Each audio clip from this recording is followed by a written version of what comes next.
নমস্কার বন্ধুরা, মিনা রান্নাঘরে আপনাদের স্বাগতম। আজকে আমি একটু মটন বিরিয়ানি করছি। মাটন নিয়ে এসেছিলো মাটনের ঝোল ভাত করবে বলে, কিন্তু আমি ভালো লাগছিল না এই গরমে আলাদা আলাদা করে করতে, ওই জন্য আমি বিরিয়ানি করে নিলাম। ওই জন্য মাংস পিসগুলো একটু ছোটো ছোটো হয়েছে, মাটন বিরিয়ানির মতো বড় বড় কাটা হয়নি। আমি একটা মশলা বানিয়ে নিয়েছিলাম, আদা রসুন শুকনো লঙ্কা তেজপাতা এলাচ দারচিনি লবঙ্গ সব দিয়ে একটা মশলা বানিয়ে নিলাম। তারপরে কড়াইতে তেল গরম করে আলু ডিম সিদ্ধ করে নিয়েছিলাম, সেগুলো হালকা নুন হলুদ দিয়ে ভেজে নিলাম। এরপর পেঁয়াজগুলো কুচি কুচি করে বেরেস্তা করে ভেজে নিচ্ছি। এদিকে ভাতটা আমি রেডি করে নিয়েছি।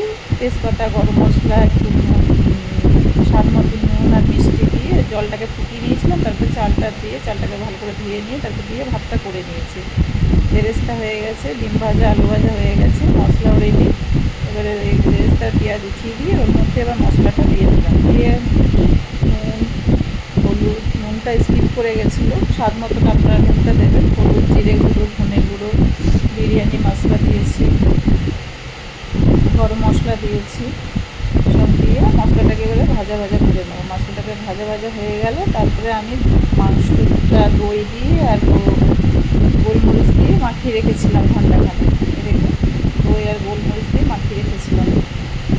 এবার মাংসটা আমি দিয়ে দেবো।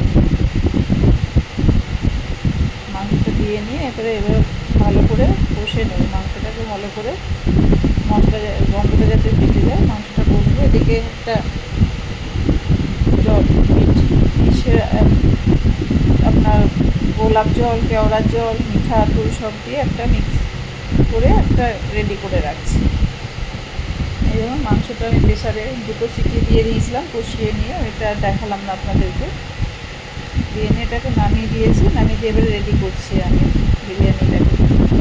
সব রেডি করে নিলাম হাতের কাছে, করে নিয়ে এবার রেডি করছি।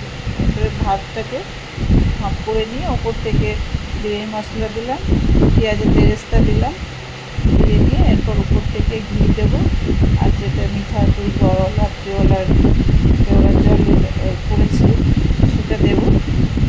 এবার মাংসটা দিলাম, মাংসটা দিয়ে নিয়ে এবার আলুগুলো দেবো সাজিয়ে।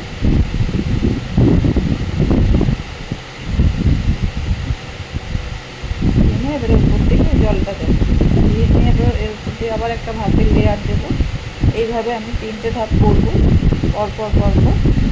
প্রথম ধাপটা দেখিয়ে দিলাম, ওইভাবে প্রসেস করে করবো। করে নিয়ে লাস্টে উপর থেকে পেঁয়াজের বেরেস্তা আর ঘি আর বিরিয়ানি মশলা দিয়ে এটাকে ভালো করে আধ ঘন্টার মতো হালকা সিম করে গ্যাসের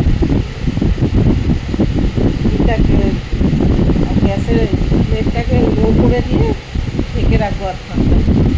সরি একটু আটকে গেছে বলে। দেখুন আমার বিরিয়ানি রেডি।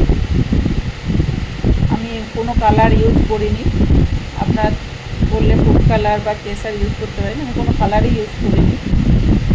কী সুন্দর হয়েছিল দেখতে, দেখুন যেমন দেখতেও সুন্দর হয়েছে যেমন খেতেও সুন্দর হয়েছে।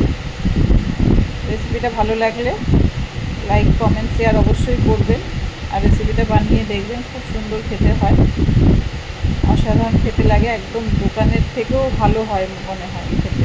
আশা করি আপনারা সুস্থ আছেন, ভালো আছেন।